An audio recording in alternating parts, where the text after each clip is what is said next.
Hello, and welcome to the This Happened Today in History podcast. I am your host, Mr. Miller. This podcast will cover a number of topics that happened on this date in history. Please visit the podcast webpage at thishappenedtoday.buzzsprout.com. There you can download the notes page, which will help you organize the information as well as develop your own ideas on how these events change the world around us. If you're interested in hearing more, please consider subscribing so you will not miss out on what happens tomorrow in history. Today is May 29th. At 11:30 a.m. on May 29th, 1953, Edmund Hillary of New Zealand and Tenzing Norgay, a Sherpa of Nepal, became the first explorers to reach the summit of Mount Everest, which at 29,035 feet above sea level is the highest point on Earth. The two, part of a British expedition, made the final assault on the summit after spending a fitful night at 27,900 feet. News of their achievement broke to the world on June 2nd, the day of Queen Elizabeth II's coronation, and Britons hailed it as a good omen for their country's future. Mount Everest sits on the crest of the Great Himalayas in Asia, lying on the border between Nepal and Tibet. Called Komolungma, the mother goddess of the land by the Tibetans, the English named mountain after Sir George Everest, a 19th century British surveyor of Southeast Asia. The summit of Everest reaches two-thirds of the way through the air of the Earth's atmosphere at just about the cruising altitude of jet airliners, and oxygen levels there are very low. Temperatures are extremely cold, and weather is unpredictable and dangerous.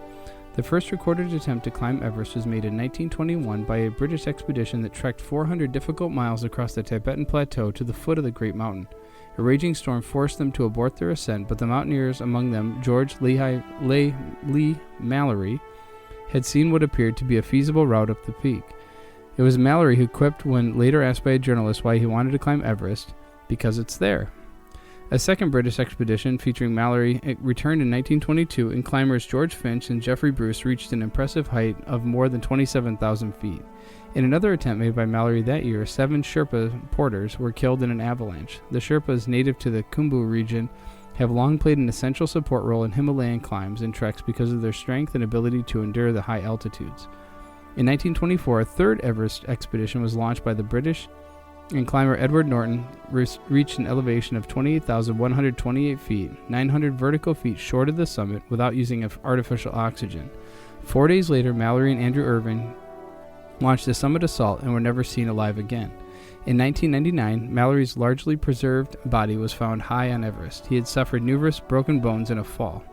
Whether or not he or Irvine reached the summit remains a mystery. Several more unsuccessful summit attempts were made via Tibet's northeast ridge route, and after World War II, Tibet was closed to foreigners.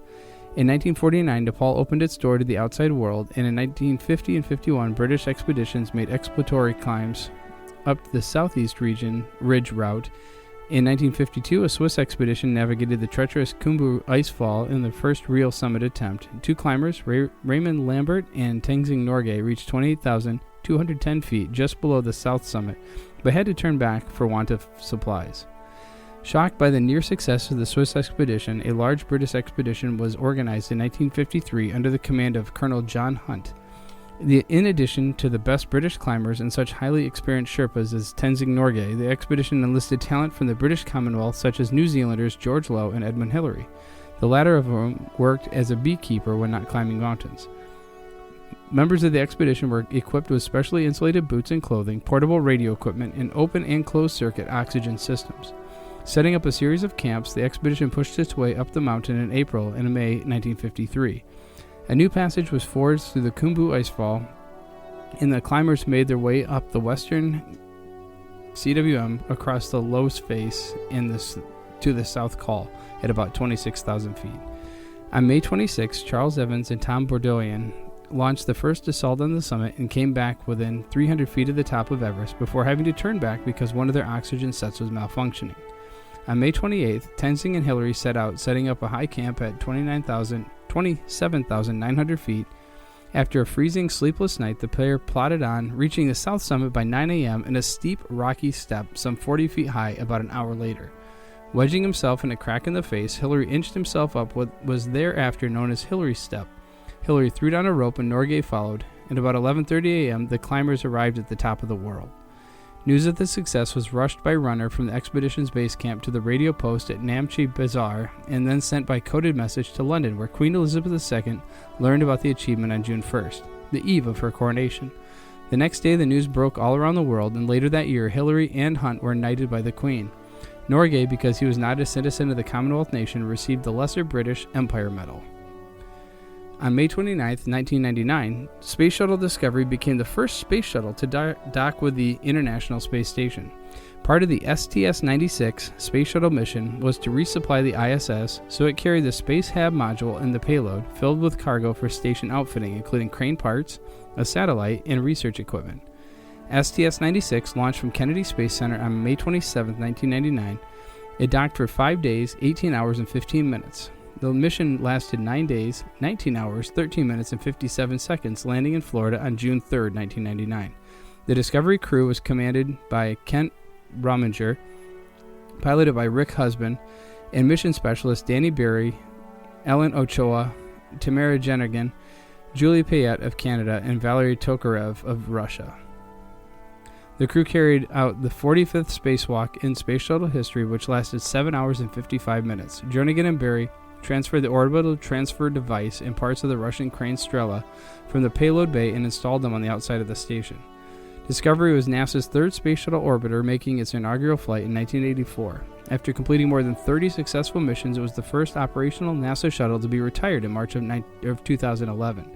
Discovery took a victory lap in 2012 when it piggybacked on the modified back of a Boeing 747 to the Smithsonian's National Air and Space Museum in Washington, D.C. to put on permanent display. And in 1932, the Bonus Army was a group of 43,000 demonstrators made up of 17,000 U.S. World War I veterans, together with their families and affiliated groups, who gathered in Washington, D.C. mid-1932 to demand early cash redemption of their service certificates. Organized called the demonstrators the Bonus Expeditionary Force to echo the name of the World War I's American Expeditionary Forces, while the media referred to them as the Bonus Army or Bonus Marchers. The demonstrators were led by Walter Waters, a former sergeant. Many of the war veterans had been out of work since the beginning of the Great Depression. The World War Adjusted Compensation Act of 1924 had awarded them bonuses in the form of certificates they could not redeem until 1945. Each certificate issued to a qualified veteran soldier bore a face value equal to the soldier's promised payment with compound interest. The principal demand of the Bonus Army was the immediate cash payment of their certificates. On July 28, 1932, U.S. Attorney General William D. Mitchell ordered the veterans removed from all government property. Washington police met with resistance, shot at the protesters, and 2 veterans were wounded and later died. President Herbert Hoover then ordered the U.S. Army to clear the marchers' campsite. Army Chief of Staff General Douglas MacArthur commanded a contingent of infantry and cavalry supported by 6 tanks. The Bonus Army marchers, with their wives and children, were driven out and their shelters and belongings burned. You have been listening to the This Happened Today in History podcast. I thank you for listening, and I hope that you have enjoyed learning about historical events from the past.